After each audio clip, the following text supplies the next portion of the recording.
Ante el rebrote de COVID en el mundo, se nos ha pedido nuevamente que nos quedemos guardados en casa. Varios mandatarios alrededor del mundo han levantado la voz para que la ciudadanía ayude a que no se propague tan rápido esta enfermedad. Recuerdo yo un video más o menos de marzo 2020 de uno de los capitanes de nuestra selección mexicana, Andrés Guardado, haciendo alusión a su apellido, pidiendo a la ciudadanía que nos quedemos guardados en casa. Creo que alrededor del mundo, no solo los mexicanos, no hemos atendido a esta petición, a este llamado. Esta semana estaba yo leyendo una carta en el Nuevo Testamento, en la Biblia, y me llamó mucho la atención porque en la salutación dice a los que están guardados. Y yo dije, esto es un mensaje para mí. Por eso es que he puesto el nombre a este mensaje, guardados. Mientras tratas de recordar cuál es esa carta a la que estoy haciendo mención, quiero que pensemos un poquito en lo que significa la palabra guardado. El diccionario dice que guardado significa cuidar, custodiar, vigilar o preservar de daño. Esta carta a la que me estoy refiriendo es la carta de Judas. Judas comienza diciendo en su carta, solo tiene un capítulo: Judas, siervo de Jesucristo y hermano de Jacobo. Judas tiene siempre que aclarar, no soy el Judas que tú crees que soy el otro Judas, hermano de Jacobo. A los llamados santificados en Dios Padre y guardados en Jesucristo. O sea que esta carta de Judas está escrita para aquellas personas que están cuidadas, que están custodiadas, que están vigiladas y preservadas en Jesucristo. La pregunta es, ¿te has sentido cuidado, custodiado, vigilado, preservado en Jesucristo? Creo que la primera pregunta que llega a nuestra cabeza es, bueno, a lo mejor yo sí me he sentido cuidado, custodiado, pero ¿qué pasa con mis hermanos que han sufrido con esta enfermedad? ¿Qué pasa con grandes amigos, con pastores que Dios ha llamado a su presencia? ¿Será que no estaban guardados? ¿Será que no estaban custodiados? ¿A qué se refiere Judas cuando utiliza la palabra que nosotros estamos guardados en Cristo? Alguna vez a Jesús le trajeron un paralítico y que sus amigos, dice que la casa estaba llena de gente, ellos vieron la forma de cómo traerlo a sus pies, escalaron por el techo, quizá hicieron un hoyo y lo bajaron. Y cuando Jesús lo ve y dice que al ver la fe de sus amigos también, le dijo al paralítico, tus pecados te son perdonados. Yo pienso siempre en la cara que habrán puesto los amigos cuando escucharon esa frase. Seguramente ellos pensaron, es que yo no lo traía para eso. Pero Jesús quiere abrir nuestra mente esta mañana para que pensemos no solo en las cosas físicas que nos pueden pasar. Jesús alguna vez dijo, no temas a los que matan el cuerpo, mas el alma no pueden matar. Yo sé que es complicado no tener miedo, no tener temor a esta enfermedad, sobre todo por lo que ya hemos visto que hace.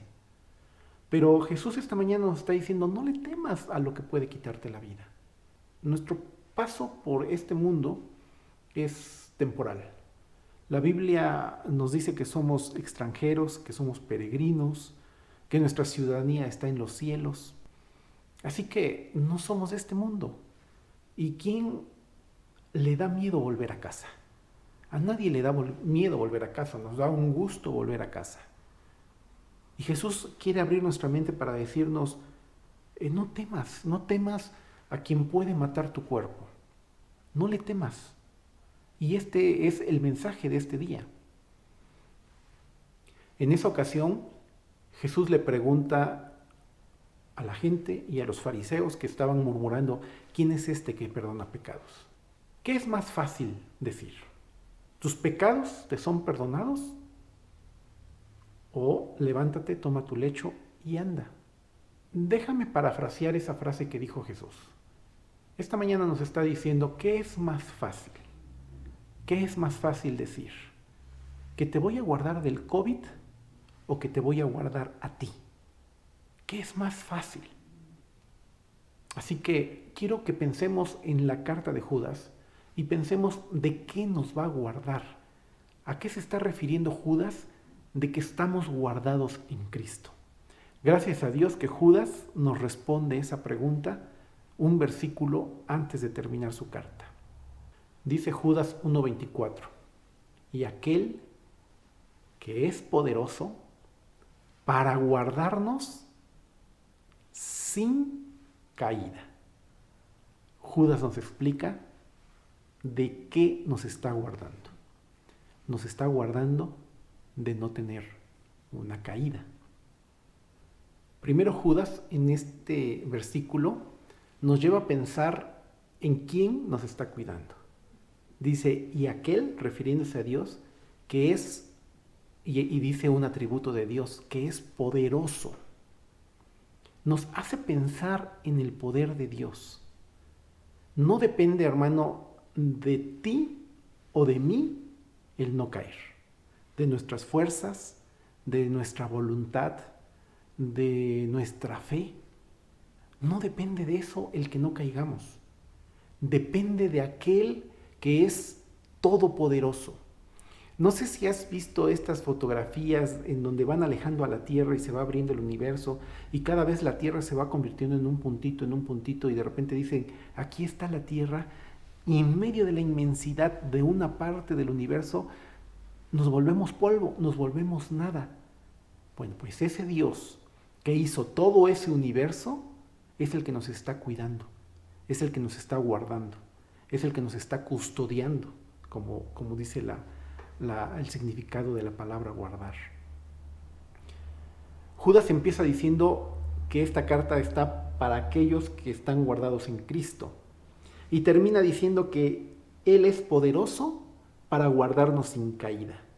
En medio de esas dos capas, como si fuera un sándwich, en medio de esas dos capas, Judas habla de algunos problemas que vamos a enfrentar. Sin embargo, aquí al inicio y aquí al final está Dios guardando a su pueblo. Dice Juan, y yo les doy vida eterna y no perecerán jamás, ni nadie las arrebatará de mi mano, dice Jesús. Mi Padre, que me las dio, es mayor que todos y nadie las puede arrebatar de la mano de mi Padre. Yo y el Padre, uno somos. ¿Sabes cuál es esta mano? La mano de Jesús. ¿Sabes cuál es esta mano? La mano de Dios Padre. ¿Sabes dónde estás? En medio de esas dos manos. Dios nos está guardando. Y nadie, escúchalo bien, nadie, nada, incluyéndote a ti mismo, nos va a arrebatar de sus manos.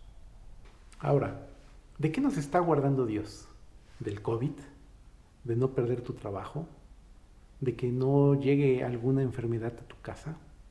¿De deudas? ¿De qué nos está guardando?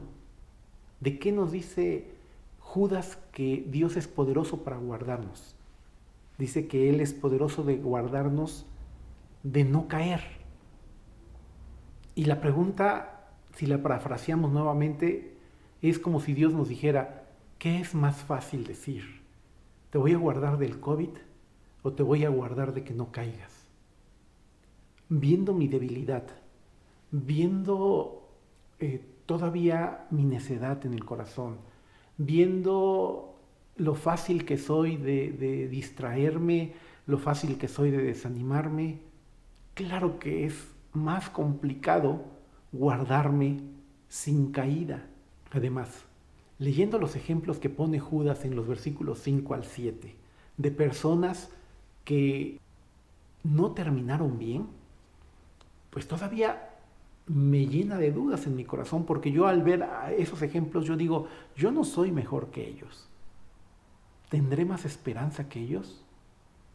Veamos cuáles son estos ejemplos. Dice el versículo 5. Son 3 cosas, hermano, que quiero que pensemos que estas 3 cosas no nos van a guardar de no tener caída. La primera cosa está en el versículo 5. Dice, mas quiero recordaros, ya que una vez lo habéis sabido, que el Señor, habiendo salvado al pueblo, sacándolo de Egipto, después destruyó a los que no creyeron. Todos los israelitas fueron sacados de Egipto, sin embargo, Egipto no fue sacado de todos los israelitas.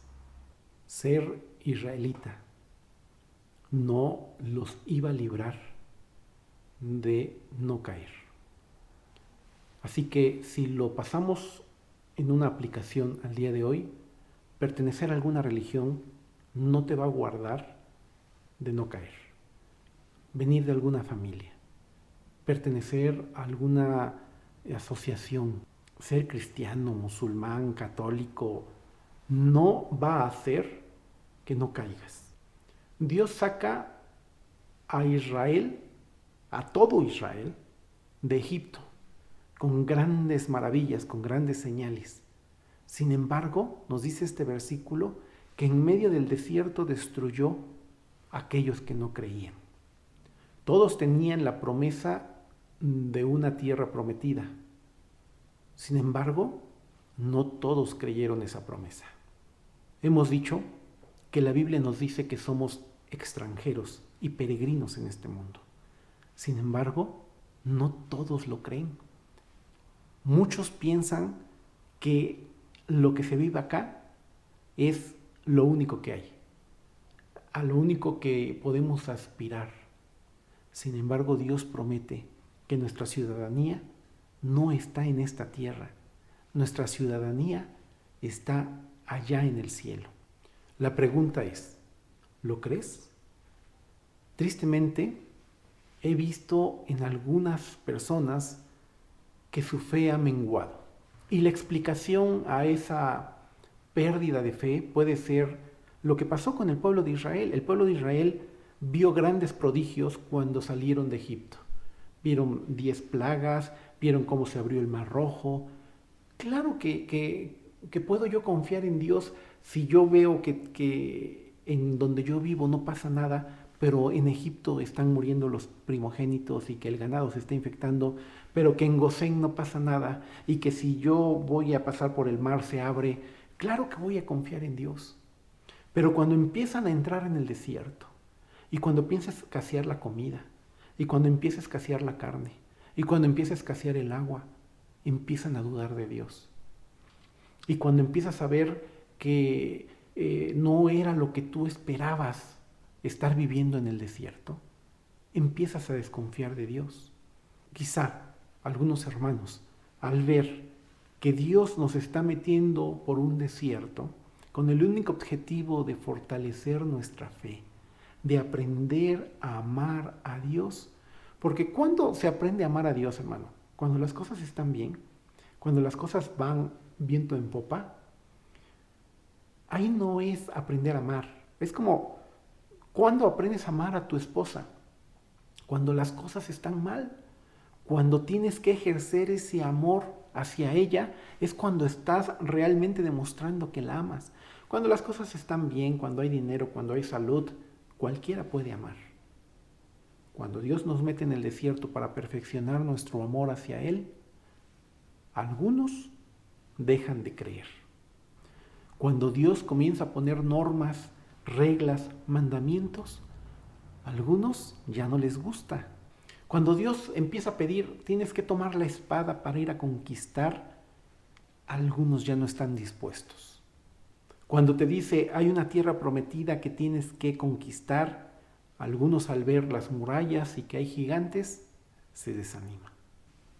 Hermano, tú y yo no somos mejores que aquellos israelitas. Por más que me gustaría decir que yo creo más en Dios, que yo amo más a Dios, no soy mejor. No soy mejor. Tengo las mismas debilidades y dudo de las mismas formas que ellos dudaron. La única diferencia, hermano, es que yo confío en que no es en mis fuerzas, sino que el que me está guardando es aquel que es todopoderoso. No me va a sacar adelante la religión que profeso, al grupo que pertenezco, de la familia que vengo. Si soy católico, musulmán, eso no me va a sacar adelante. El único que me va a guardar es aquel que es todopoderoso. La segunda cosa que quiero que pensemos que no nos va a guardar de no caer es el servicio. Dice el versículo 6 de Judas: y les recuerdo de los ángeles que no se mantuvieron dentro de los límites de autoridad que Dios les puso, sino que abandonaron el lugar al que pertenecían. Dios los ha tenido firmemente encadenados en prisiones de oscuridad en espera del gran día del juicio. Nos habla de ángeles que no guardaron su dignidad. Uno pensaría que un ángel no tiene oportunidad de pecar. Están cerca de Dios. La Biblia nos dice que son espíritus ministradores, espíritus que sirven a Dios. Ellos han visto a Dios. Sin embargo, Judas nos explica que hubo ángeles que no guardaron, no quisieron quedarse cerca de Dios, abandonaron su morada. Ellos mismos decidieron abandonar a Dios. Y ahí es donde yo me pregunto, ¿qué posibilidad tengo yo, Obed, débil, con un corazón rebelde, comparado con un ángel que pecó en el mismo cielo? Del mismo Satanás se nos dice en Ezequiel que él era perfecto en todos sus caminos hasta que se halló en él maldad. Y es ahí donde te empiezas a preguntar, bueno, si un ángel peca, ¿qué pasa conmigo? ¿Qué oportunidad tengo de mantenerme sin caída? Así que si tú crees que servir a Dios en algún ministerio es una escapatoria para no caer, estamos equivocados. El servicio nunca va a sustituir el poder de nuestro Dios. Y en la tercera cosa que quiero que pensemos que no nos va a guardar son las comodidades y bendiciones que podamos tener. Uno de repente piensa que uno está más tentado a alejarse de Dios si uno sufre escasez, y que cuando uno tiene abundancia es más fácil estar cerca de Dios. Dice el versículo 7: asimismo, no se olviden de Sodoma y Gomorra, ni de las ciudades vecinas, las cuales estaban llenas de inmoralidad y de toda clase de perversión sexual. Esas ciudades fueron destruidas con fuego y sirven como advertencia del fuego eterno del juicio de Dios. La Biblia en el Génesis nos explica que el valle, la región donde estaba Sodoma y Gomorra, era muy parecida al huerto del Edén. Cuando Abraham le dice a Lot, tenemos que separarnos, y si tú escoges para el norte, yo me voy para el sur; si tú escoges para la derecha, yo me voy a la izquierda. Dice que Lot vio la región de Sodoma y Gomorra, y dice, y alzó Lot sus ojos y vio toda la llanura del Jordán, que toda ella era de riego, como el huerto de Jehová, como la tierra de Egipto, en la dirección de Zoar, antes que destruyese Jehová a Sodoma y Gomorra. Vio esa tierra Lot y dijo, de aquí soy, yo escojo ese lado. Dice Proverbios 30, versículo 8, no me des pobreza ni riqueza, dame solo lo suficiente para satisfacer mis necesidades, pues si me hago rico, podría negarte y decir, ¿quién es el Señor? Y si soy demasiado pobre, podría robar y así ofender el santo nombre de Dios. Así que tampoco la abundancia asegura que no caigamos. El valle de Sodoma y Gomorra tenía todo para que la gente que viviera ahí estuviera agradecida con Dios por todas sus bondades. Sin embargo, fue una ciudad llena de perversión, llena de pecado, que Dios tuvo que destruir con fuego y azufre. Así que Judas quiere que recordemos a los israelitas que perecieron en el desierto y que reflexionemos que no somos mejores que ellos. No tenemos más fe, ni somos más obedientes. Quiere que recordemos a los ángeles que abandonaron su morada, pensar también que no somos mejores que ellos. Y quiere que pensemos en Sodoma y Gomorra, que aunque era una ciudad perversa y pervertida, no somos mejores personas que ellos. Es decir, no estamos confiando en lo que somos. No estamos confiando en nuestra fe, ni en nuestro amor a Dios, ni en qué tanto podemos creer las promesas de Dios. Judas quiere hacernos pensar que no depende de nosotros, sino depende de aquel que es poderoso para guardarnos sin caída. ¿Qué es más fácil? Decir que te voy a librar de COVID o que te voy a librar de no caer. Obviamente es más difícil que nos libre de no caer. ¿Qué garantía tenemos de que no nos va a pasar lo mismo que los israelitas, que los ángeles o que los de Sodoma y Gomorra? Tenemos dos garantías, hermanos, de que no va a pasar lo mismo con nosotros. La primera es que tenemos el Espíritu Santo. El Espíritu Santo está con nosotros, el Espíritu Santo está en nosotros y nos ayuda a llevar nuestra vida cristiana. Y es como los montañistas. Tú has visto que cuando van subiendo y van en las partes más peligrosas, se amarran con una cuerda. ¿Por qué? Porque si uno de ellos cae, los demás lo agarran y lo sostienen. ¿Sabes a quién estamos amarrados en este trayecto, en este desierto, en esta vida? Estamos amarrados al Dios Todopoderoso. Y si resbalamos, Él nos sostiene. Dice Salmo 121:3, no dará tu pie al resbaladero, ni se dormirá el que te guarda. Y la otra garantía que tenemos es que tenemos esta promesa. Ellos no la tenían. Nosotros tenemos la promesa de que tenemos a alguien que es todopoderoso para guardarnos sin caída. La promesa no termina ahí, hermanos. El versículo 25 tiene una segunda parte que dice, y presentaros sin mancha delante de su gloria con gran alegría. La única forma de entrar al cielo, hermanos, es no tener mancha, es no tener pecado. No sé, creo que una de las cosas que más batallan las mamás cuando los hijos son pequeños es que se mantengan limpios. Tú los llevas peinaditos, planchaditos a la escuela en la mañana y cuando regresas por ellas parece que te los cambiaron, todos despeinados, todos sucios. ¿Y qué tal es tratar de mantener esas camisas blancas? Si no se llenaron de plumón, que de lapicero, que de comida. El pecado mancha el alma.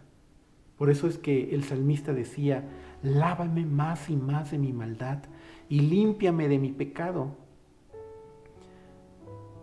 No me imagino, hermanos, aunque respeto mucho a los hermanos que creen que la salvación se pierde, pero no me imagino vivir con esa losa tan pesada de tener en tus manos que la salvación se pierda o no la pierdas. Porque no somos poderosos, porque somos débiles. Y también no entiendo muy bien cómo clasifican ellos los pecados, con qué base bíblica dicen, este sí te hace perder la salvación, este no. Pero creo que al final es una losa que nadie va a aguantar. Porque Primera de Juan nos dice que seguimos pecando. Dice, si decimos que no tenemos pecado, nos engañamos a nosotros mismos y la verdad no está en nosotros. Así que no podemos decir, quien tú escuches que diga es que yo ya soy perfecto y no peco, Juan nos está diciendo que la verdad no está en ellos. Y nos lleva al siguiente versículo de la importancia de la confesión. Dice Primera de Juan 1:9, si confesamos nuestros pecados, Él es fiel y justo para perdonar nuestros pecados y limpiarnos de toda maldad. Él es el único que puede mantenernos sin mancha. Y de nosotros la responsabilidad es estar llegando a Él, confesando nuestros pecados y pidiendo, como el salmista David, que nos esté limpiando y limpiando. Sin embargo, escucha bien, hermano, aunque de repente vas manejando y viste algo o te enojaste o hiciste algo que no es agradable a los ojos de Dios y de repente murieras en un accidente sin confesar ese pecado, no depende de nosotros o de lo que hagamos o lo que dejemos de hacer nuestra salvación. Porque tenemos aquel que es poderoso para guardarnos sin caída y presentarnos sin mancha delante de su Padre con gran alegría.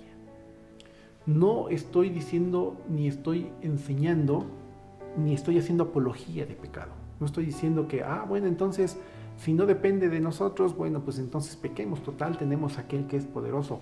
No, porque Judas comienza también su carta diciendo que esta es una herejía y que son personas que se han metido dentro de la iglesia enseñando este tipo de doctrina. Dice el versículo 4 de la carta de Judas: les digo esto porque algunas personas que no tienen a Dios se han infiltrado en sus iglesias diciendo que la maravillosa gracia de Dios nos permite llevar una vida inmoral. No. No estoy diciendo que tenemos permisos, como dice Pablo, perseveraré en el pecado para que la gracia abunde. De ninguna manera. Esa no es la enseñanza. La enseñanza es que el único que tiene poder para guardarnos sin caída es aquel que es todopoderoso y presentarnos sin mancha. Por eso es que Judas termina diciendo en su carta, en el versículo 25, que toda la gloria sea para Él. Nadie se va a llevar la gloria de tu salvación y de la mía. Ni tú ni yo. Porque me porté muy bien, entonces mantuve la salvación. No. Toda la gloria, como dice el versículo 25, es para Él, quien es el único Dios, nuestro Salvador, por medio de Jesucristo nuestro Señor. Toda la gloria, la majestad, el poder y la autoridad le pertenecen a Él desde antes de todos los tiempos, en el presente y por toda la eternidad. Amén. Comencé diciendo este mensaje que cuando vi esta carta, yo dije, aquí hay un mensaje para mí y para la iglesia. Y resumiendo todas las ideas que hemos visto en este mensaje, creo que el mensaje puntual y claro para nosotros es el siguiente. Dios nos está diciendo esta mañana: yo soy quien tengo todo el poder y autoridad. Yo soy el que te está guardando. Nada te va a arrebatar de mi mano. No temas a quien puede matar el cuerpo, porque ni la muerte misma te va a arrebatar de mi mano. Yo tengo el suficiente poder para guardarte sin caída y para presentarte sin mancha delante de mi Padre con gran alegría. Yo te doy vida eterna y no perecerás jamás. Así que te pregunto, ¿qué es más fácil decir? ¿Que plaga no tocará tu morada o que tus pecados te son perdonados? Créeme, ya hice lo más difícil, que fue morir en la cruz por ti, con el objetivo de darte vida eterna.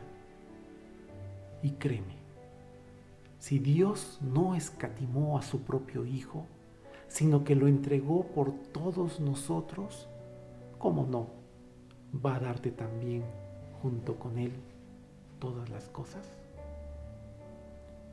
Hermano, estamos guardados en la mano de Dios y en la mano del Hijo. No sé qué pueda pasar, pero no debemos de temer, porque la promesa es que nos va a presentar un día sin mancha, delante de su Padre, con gran alegría. Dios te cuida, Dios te bendice y Dios está contigo.